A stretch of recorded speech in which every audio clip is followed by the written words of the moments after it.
there's so many people that are just afraid of trying things. Why? Because you're afraid of what other people would think. That was the first lesson in success that I learned was to give no fucks about what other people think. The first lesson that got me to a point of any lateral of success. I had to stop caring what anybody thought because it didn't matter. You'll be stuck sitting there caring what other people think, and it will have no measurement upon your real success. On your deathbed, nobody's sitting there. On your funeral, nobody's sitting there talking about, you understand me, what other people thought. They talk about the actual life that you live, how you made them feel, though. So you got to learn to, you have to learn to do things, you understand me, and you have to learn to do by your own self-indignation. Meaning that dignity that you find from your own thoughts, that dignity that you find from your own belief in self has to be the only thing that you regard as important. And so I want us to take extreme accountability over our years, our days, our lives. You dig? And I want you all to be creative in who you are and what you want to do. If somebody's not being triggered by what you do, then you're not doing it big enough. You're not doing enough whatsoever. If somebody is not angry at what you do, if somebody don't hate you for what you do, you're not doing enough. Somebody don't love you for what you do, you're not doing enough. I'm just being honest, it's not enough. The most successful people in the world are polarizing figures. They're polarizing figures. Means that people have extreme feelings towards them. The most successful videos on the internet are polarizing videos. People don't just say, I like something. They say, I love this. I think this is the best in the world. This is the most craziest thing to ever happen. And people look at that because people, the spectrum of just being regular and being liked, that's bull. No, you have to be loved or you have to be hated. Because for everybody who hates you, when you have somebody who loves you, they'll go to war for you against the hate. And when you can stack up more people that love you, you understand me? Now you have an army that can defeat any hate that comes your way.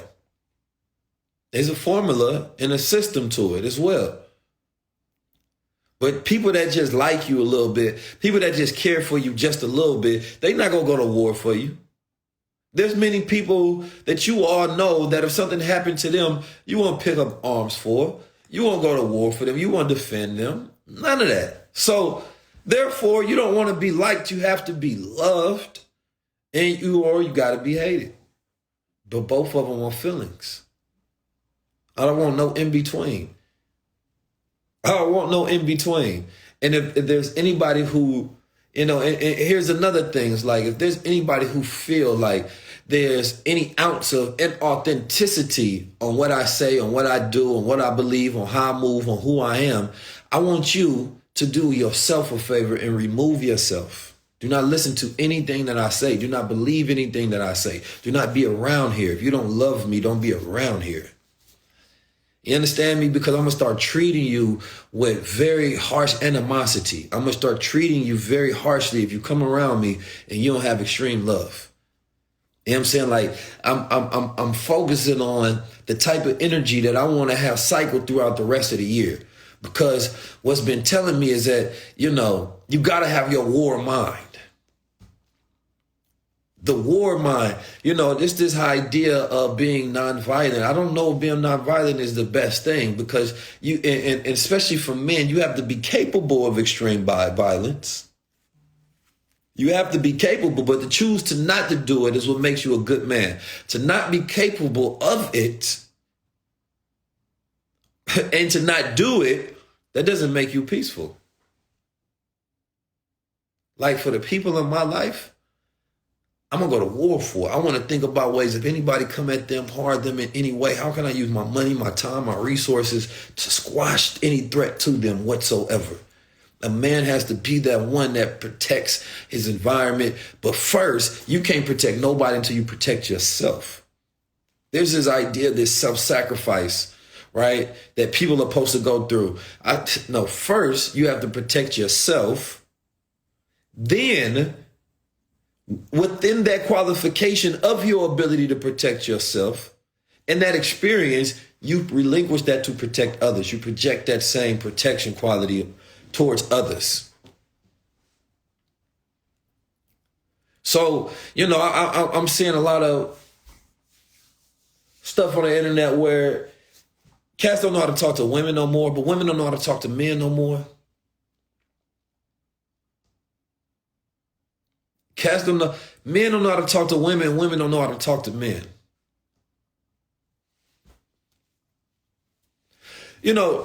I think and most of it is because this false narrative idea of equality. Men and women are not equal. We are different by many degrees. It's like if your girl makes you some food and she makes the food and it got 2 servings, whatever.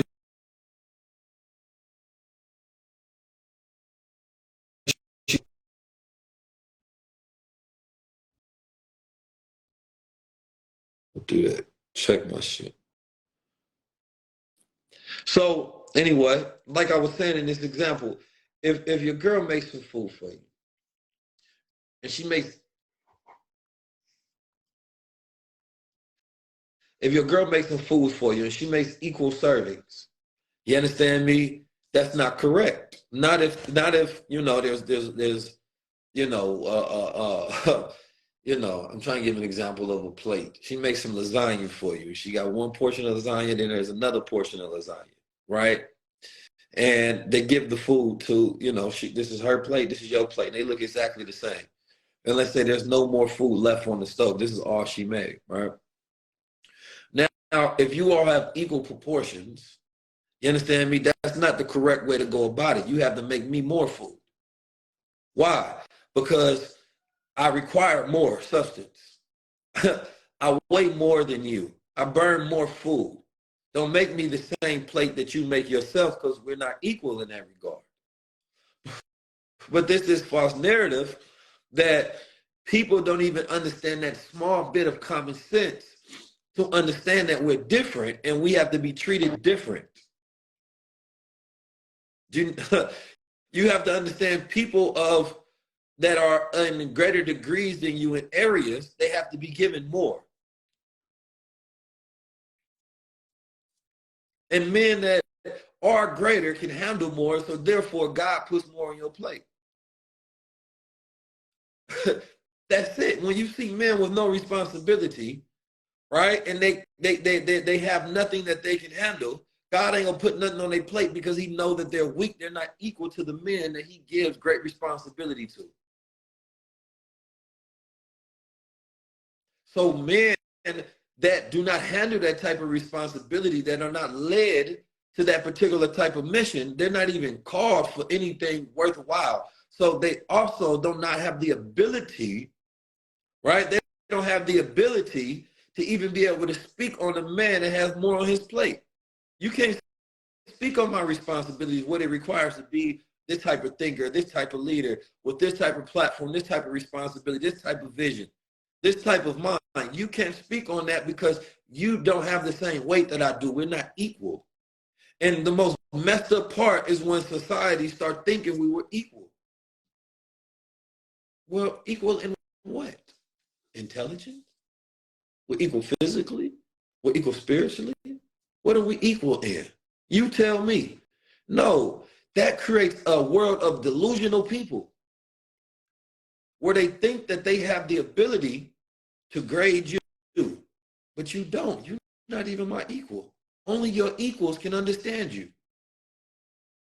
It's like me going to the gym, and trying to give advice to this big ass bodybuilder or this super heavyweight boxer. You understand me? On working out. Bro, we're not equal. I do this for a living. I study this. I know this. I wouldn't go and give Mike Tyson advice about how to fight in the ring. I wouldn't tell Mayweather anything about anything in the ring. I'm not his equal in the ring. Now, don't get me wrong. I trained up a little bit, you know what I'm saying? Big Key he might, you feel me? He might land a couple, you know what I'm saying? He might do something. No, but I'm not going to do that. That's disrespectful. And many people their ego is so emboldened. Their ego is so out of the world that they can't even recognize, right, when they're not speaking to their equal. Ego don't make you equal. It don't. Ego does not make you equal. That's delusional. Now, you can grow in your greatness. You can grow to become greater.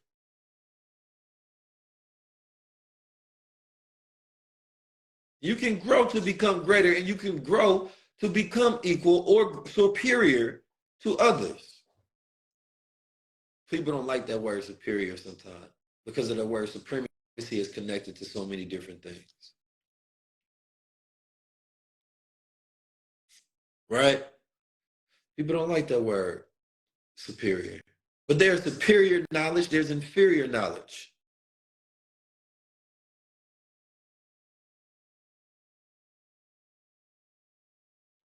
And so there's inferior people and superior people, inferior mindsets, superior mindsets. Superior men do not deal with the likes or care about the likes of inferior men. If a chihuahua barks at a lion, the lion not even gonna turn around because that's not even an equal bark that matters to him. That sound, that squeak don't mean nothing. No. Now, if he hear, another lion roar, he hear a wolf or something, he hears something that could possibly be a threat, you might have to turn around and check on things. But when it's a chihuahua, what, you go bite my tail? I'm gonna waste my time, and you may be a distraction for something that's actually a threat. But you really have to think about what's on your plate in life. You understand me? What is it that you currently are handling? That is God letting you know your limitations at the moment. And how you handle it is letting you know your own limitations. So if you're stressed about things that somebody of greater skill and ability and mindset could handle, then you can now look at the people that you should become a disciple of. Because now you should discipline yourself like them. So this is how you identify greater beings than yourself. And this is what qualifies them to teach you, to coach you, for you to pay them.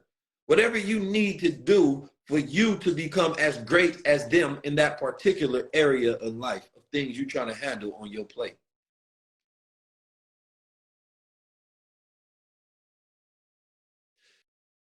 There's a magnitude of speakers that I look up to, magnitude of leaders that I look up to. And I said, well, I'm not a great leader like that. I'm not a great speaker like that. I need to. So they have a greater degree, and I recognize that. And by bowing down to it, I can learn from it, and it can fill my cup. And once my cup is filled, now I can fill others' cup. But if you don't know how to look up to each other, how to bow down to each other, then there's nothing nobody can do for you. It's nothing. You can't grow. You'll be stagnant your whole life. So remember, the amount of responsibility you have, the amount of things on your plate is relative to the strength and the degree of greatness that you are. God gives his greatest battles to his greatest soldiers. If you got some soldiers in the army, you're not gonna pick the weakest man for, you're not gonna pick the weakest man to handle the biggest things. No, you're gonna pick him for the weak things. Man, go out there and, drop off the mail. Go out there, go get me some food.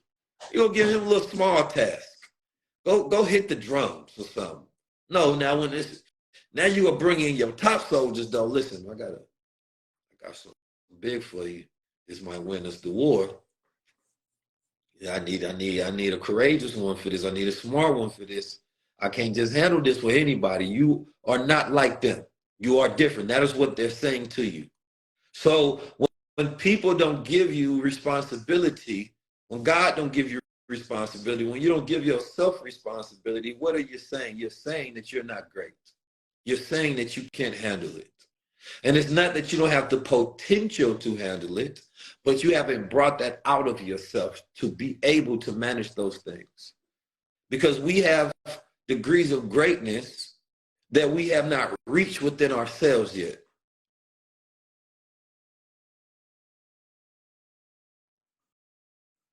We have degrees of greatness that we have not reached within ourselves yet.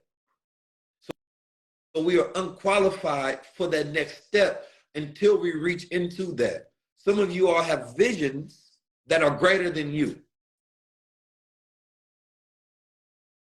Got this vision where I see this, oh, I see this, I got this idea in my head, this is this thing I want to do, oh, I want to be this, I want to do that. But you're not that person to bring out that vision. How do you know? Because you can't do it. You haven't done it. You are who you are. And who you are, look at what you've done. That's who you are. That's the level that you brought yourself to. And until you recognize that, you say, damn, well, I want more though, Keys. I want more money. I want more success. I want more happiness. I want more love in life and focus and prosperity. I want more travel in life, right? I want all of these different things. A person may want more sales, but did you increase your salesmanship? Did you create new systems? Did you fix your structure, right? Did you change your business model plan? Did you learn new marketing and new branding and new business development? Did you? Well, if you ain't did those things, you're not qualified for more. So training is what qualifies you. So you have to take yourself through some training first. So that training is that process of learning and development, which is the next step, so that whatever you want in life, you can be qualified. It's not that life is unfair. It's that you are not training yourself to equalize the playing field. You have to make life fair. I love gym analogies because if I go in there and I see somebody lifting up the 100-pound weight, they crushing it, I mean, that's unfair that man can lift that and I can't. That's how you sound. That's unfair that they can lift that and I can't. Well, it ain't unfair. They trained for that. That ain't unfair. No, they went through the process of developing themselves to get to that level of strength. That's what everything in life.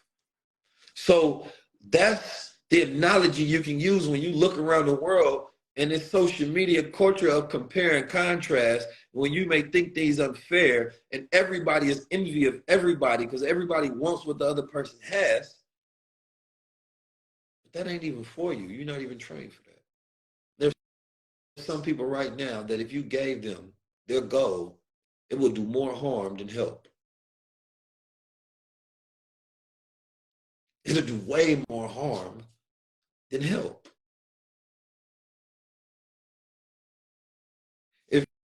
If there's some people, your habits are so bad right now. Your current mindset that if so a lot of you all may want $1 million, person give you $1 million, oh, it'll hurt you. It'll hurt you. You'll probably be hooked on drugs. You'll be hooked on sex. You understand me? You do so many things that'll harm yourself. You wouldn't have good spending habits. You would spend the money fast, right? You would just be tricking off. You'll be doing all sort of different things, right? It could probably speed up your process of a death. You don't want things you're not prepared for. You have to be trained for it. That's the same thing as that person. They go in there and they pick up that weight. That first day they in the gym, they try to pick up that 100 pounds, they can crack their back. Even if they can get it off the ground, they get it up, oh man, you might crack a muscle or something. They could kill themselves. You lift that up off the bench, even if you can lift it up, when it come down, that shit could crack your chest. You lifting up something you ain't prepared for. So you have to be careful picking up things you're not ready for. You have to be careful asking for things you're not ready for. You have to stop and say, what is my level currently? Now you have infinite potential. That's cool. Ladies, aren't y'all tired of men and just their potential? Yeah. You want to see people actually bring it out. So that's how it is. You dating yourself. I'm tired of your potential, man. You got all this potential to do everything, but you don't be doing nothing. You know your potential. Fellas, you can check yourself the same way a woman to see. Tired of all this goddamn potential. I need to do something about it. So that's why I say it's better to make habits than goals, because you have to become the person that has that ability to reach that particular goal. Otherwise, they're delusional. Everybody has potential. You could probably build a rocket if you focus the rest of your life on it. You have the potential to do it. But will you? No. So focus on the things that you're ready for, and then train for the things that you want to be. Training is that difference. That is the in-between. Training is the bridge that gets you over to that next level. Learning is training. Reading is training. Research is training. Experimentation is training.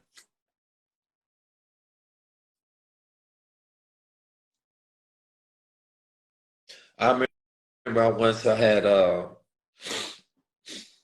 some business partners that trained me for my current stage in life.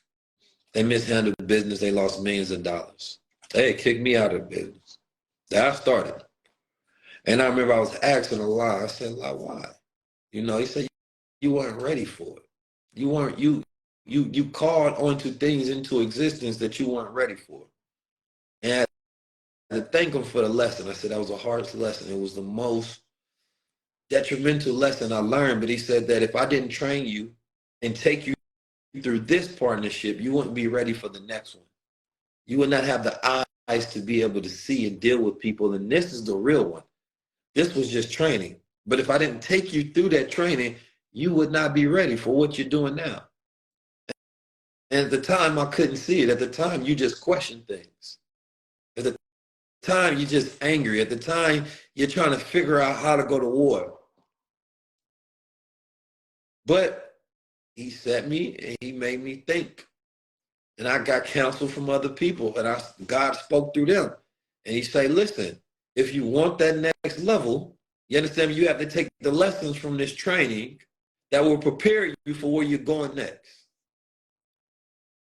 And he said, when the time is ready, let me know. I will put the responsibility back on your plate. But you have to go through the training. So I went through that training. I learned the lessons, and I'm still learning. To say you learn the lessons is an arrogance within itself, because there's so many more things to learn, but that's the process of life. You got to have the balls, you have to have the guts to be able to fail in order to learn, because failure is training for success.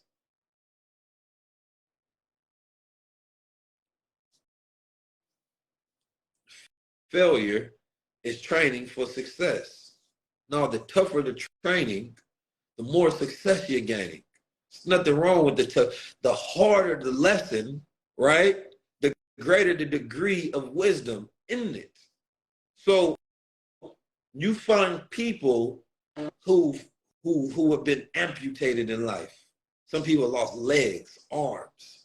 But what they gained after that was a perspective that was so deep that a person with their arms and legs cannot understand. But would you be willing to cut off your arm to learn what that person has now gotten from their perspective? Most of y'all wouldn't want to do that. Most of the wisdom and knowledge that we appreciate is because people have been through things. They've been through so much darkness, they were able to bring back the lessons and give it to us without having to go through it. People who went through the worst in life can teach us the most in life, because they went through it and they grab that wisdom and they bring that light to us. You won't want to have to go through that. I don't want to have to go through that. There's people who was in the army to where they didn't lost whole platoons of soldiers, and they had to go through extreme amounts of training in war. Then they came back and they wrote perspectives on it, on how to develop great mindsets that can deal with that much pain and trauma. And you may have go through nothing similar. It may be hard for you because it's your level. The same way if somebody is weak, a 20-pound weight to them is going to feel the same way if somebody is strong and a 100-pound weight feel to them. To the degree of greatness that you are, the weight of the responsibility feels the same. So it's not up to me to say that you're not going through nothing, but when you prepare yourself, what you're currently going through is going to feel so light in comparison to the new strength that you gain after you train yourself. This will be a testing year. This will be a year that challenges. It's not going to be a year of ease. But that means that if you can go through the challenge with skill, you will be within flow. Going through challenge with skill is flow. I challenge myself when I come and speak to you all. I don't always have a full-fledged out subject, but they say, well, that's the challenge. Well, where's your skill?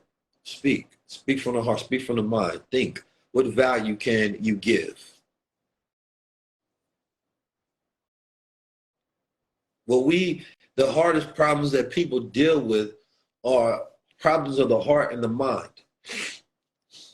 Correctly identifying their emotions, emotional intelligence, emotional resilience. These are things that we lack, we're low in, and it's getting worse.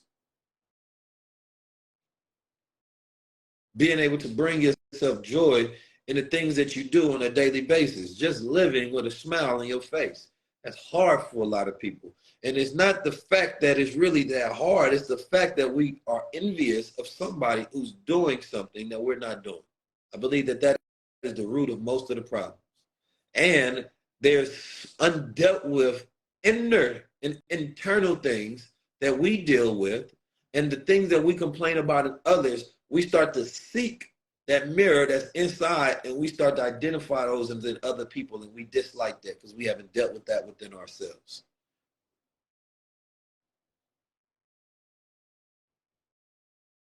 So it's a process of healing and training, but you have to expose yourself to all of the inner parts of yourself in order to bring light to it.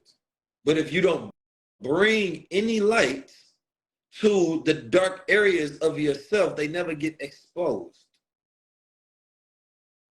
And so there are way too many people that's just trying to hide those dark spots. They never, and you ain't got to give it to the world. I'm talking about to yourself. You are the world.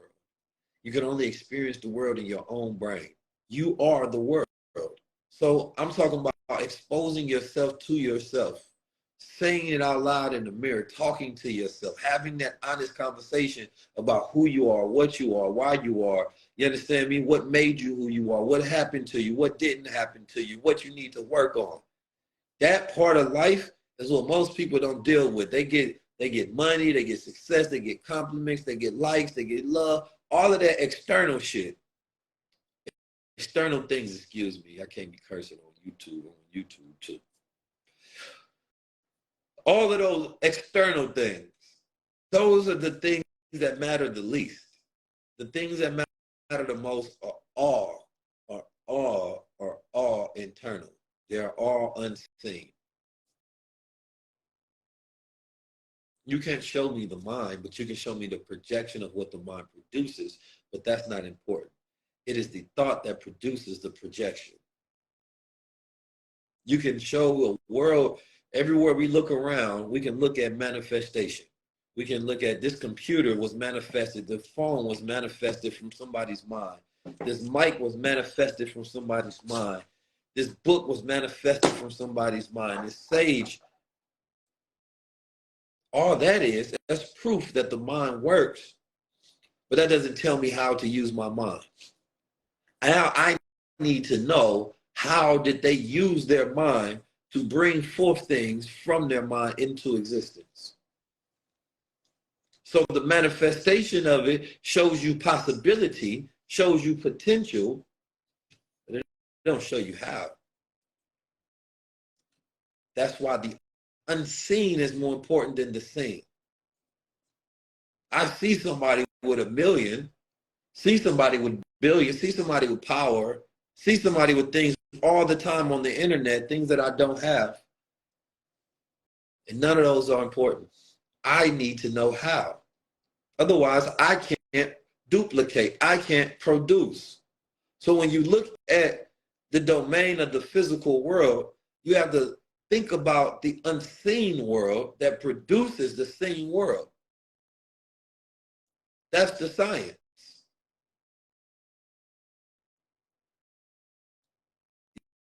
You understand me? That is the science. So when we are caught up in the manifestation, we don't learn the process of production. So we have to, as a group of people, first think about the process of production.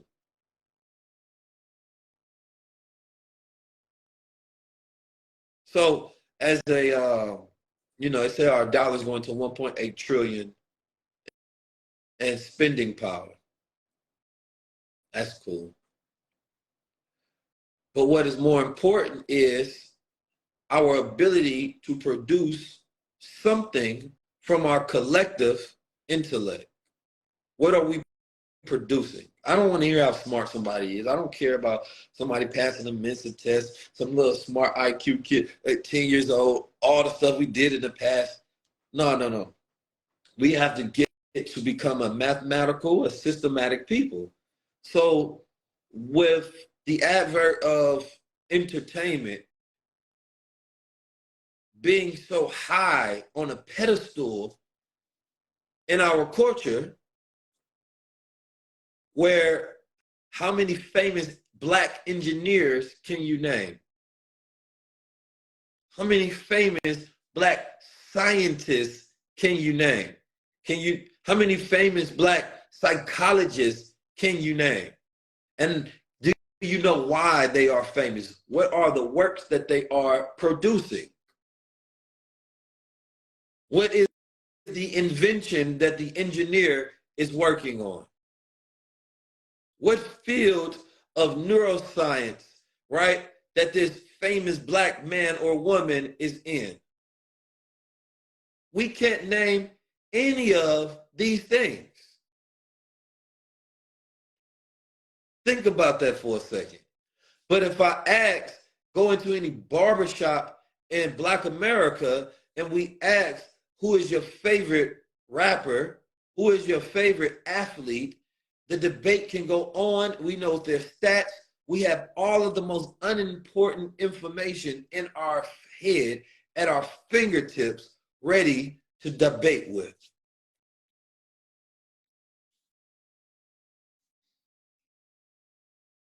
Yet we don't know any science, any mathematics, any engineering, anything in the psychological field. There's no inventions and innovations that we can think of off top 10 that we have an argument about. Who's developed something in the technology field? There's no, you mean nothing at all? So do we still take this blame and do we project that on other people? Or do we take accountability and say, damn, you're right. It's not their fault that I did not actively utilize this computer in my hand to search and find that out, and I don't stay up to date with it. It's not Shade Room's fault that you're constantly on it. It's not Netflix's fault because they got documentaries on there. It's your fault. You can decide to block them. You can decide to, focus your attention in other areas. Now, it don't matter. They have an agenda to keep us focused on what they're focused on because our attention is powerful. Our dollar is mighty. So if you got $1.8 trillion, hell yeah, they want to be able to get some of that spending power. Well, you ain't doing nothing with it anyway. That 1.8 trillion, less than 2% circulates in the Black community? What? But you ain't doing nothing with it. Ain't nobody stopping you from doing nothing. Nobody's stopping you from learning engineering or science. Nobody's stopping you from being great in any of these fields but you.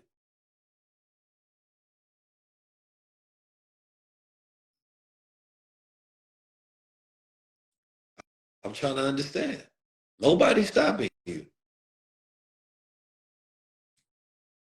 So when I start to look at that, I said, damn, man, I don't want to hear about another people stopping us and putting their foot on our neck. I don't want to hear none of that shit. I want to hear about what we're doing as individuals and as a collective to put ourselves in a better position mentally, spiritually, financially, intellectually. You can complain about the school system, but what the hell are you teaching your child when they get home? But when you're not interested in intellectual studies, when the mother is more interested in trying to figure out if she can afford some ass shots,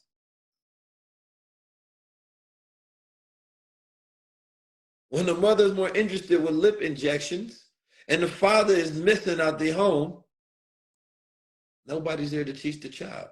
So they're learning from your behavior, which is steeped in insecurities. So you're not interested in science, so the child never wants to be a scientist. You're not interested in engineer, so the child never wants to build anything. You're not interested in coding, so they can't create the apps for you. So the children of today, right? Our generation is based on our parents' interest or lack of interest. You mad at the school, but what the hell did you teach at the home? That child supposed to go there. See, a smart child gets in trouble a lot because they question everything. Smart child goes to school and question everything because of what they're learning at the house. Oh no, my parents said this. That's how I was as a child. When I first went to public school, because we started off in private school. And I first went to public school, I think it's the fifth or the sixth grade, questioned everything. Wait a minute, why are we learning this part of history? Where's the black history? Wait a minute, that person was black. Wait a minute, who is this? What did you say? This ain't real. My parents taught me this, that, and the third. But without consciousness and awareness to filter through the indoctrination process of schooling, the child becomes an idiot of the system. That's it. And they think they smart. That's the worst part. When they think they smart. Oh man, when a fool thinks they smart, they will utilize the little intelligence that they have to defend their ignorance.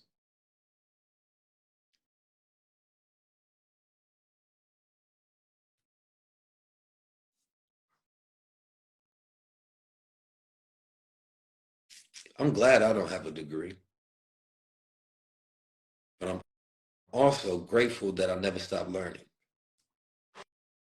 Because a degree does not mean you stop learning, or you haven't learned, rather. There's so many different ways. You know, some people, you hear a person is a lawyer, and our people need to learn law. We need to learn law, we need to learn finance, right? These are two, law, finance, engineering are three of the top subjects I would say we should focus on, right? Engineering, the ability to be able to build things yourself, design things, right? Impeccable Story asked me if I had the vaccine. Come on, man. You know Big Keys ain't injecting himself in none of that crazy crap. Never have I ever, and never will I ever. So chill.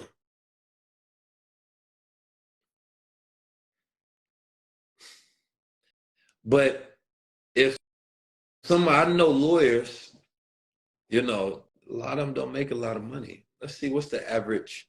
What's the average? So let's just get to something really quick because we got a lot of myths that we need to dispel about reality that I think a lot of people are stuck in.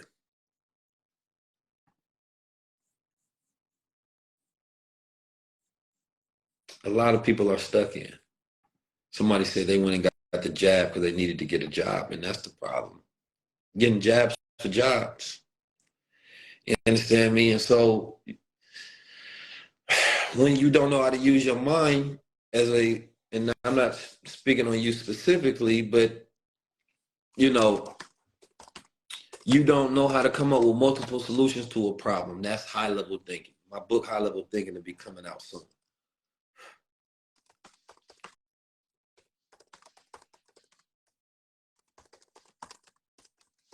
Let's see, how much the average lawyer and doctor make? How much do y'all think that they make?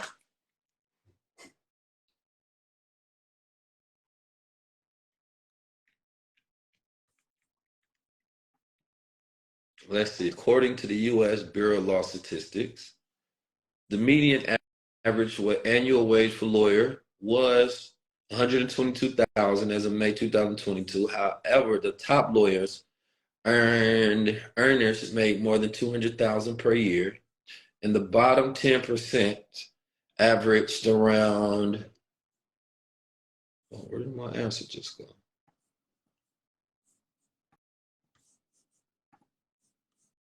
58,000.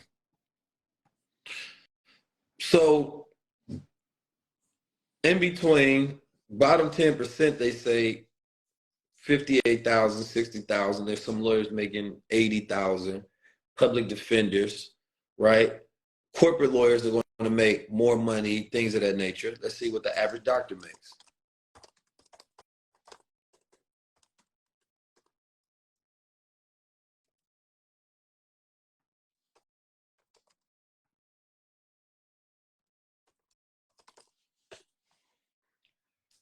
Okay, let's see. Let's see. Because when we was young, you know, I would look at these positions that these people were rich. I would look at these positions that, you know, lawyers and doctors literally make just about the same amount of money. 220,000.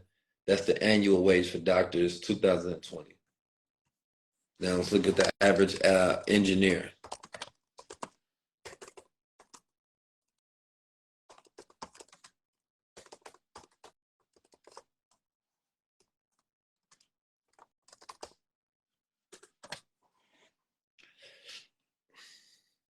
Because I think the problem is that, you know, there was a glorification on a lot of these careers, but nobody says, okay, what are other ways that people can make money, right? There are other routes to get you to $100,000 to $200,000 per year, right?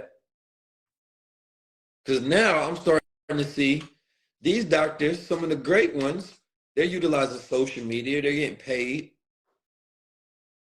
Average engineer, 87,000, but I know that goes up significantly depending on the field to like 200 to 300. Let me see, top engineers.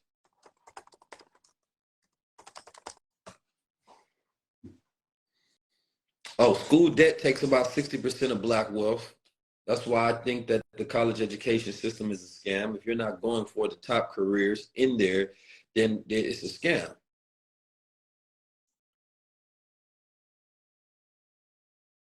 Yes, AI, lawyers will be threatened by AI, but not completely, because somebody still has to litigate and argue the case. And an AI will not be able to do that human skill set, because you can have all the knowledge in the world, but in the land of law, in the court, is who can make the best argument and present the best case. It's theater. The courtroom is like theater. The truth doesn't matter. It's what you can make people believe. That's how social media is. It's fucking theater. Okay. Now let's see what are the top paying jobs. Because if a person that does Airbnb can make more money than a lawyer, a person that does YouTube can make more money than a lawyer. You understand me? And a doctor.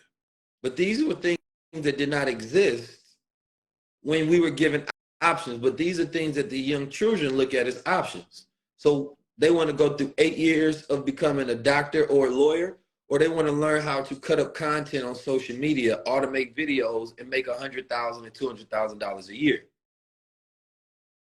They go choose what? They go choose goddamn the new jobs, right? That only makes sense. And we ain't getting to OnlyFans. Y'all out here making the OnlyFans girls rich. They some of them getting paid $30,000, $40,000 a month. And OnlyFans is just a democratization of the porn industry. That's all it is. It's the democratization of the porn industry. So when people say, well, what about going to college for certain jobs? Well, the top paying jobs is anesthesiologists, surgeons, oral and maxillofacial surgeons, um, obstetricians and gynecologists, orthodontists, psychiatrists, physicians and surgeons, family and general practitioners, and pediatricians. The amount of Black people that I hear going in these fields is very low.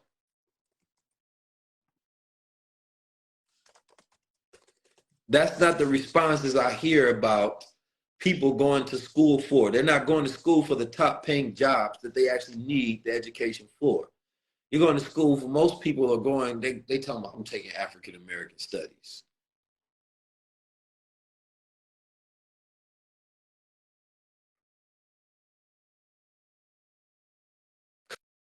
Come on, man.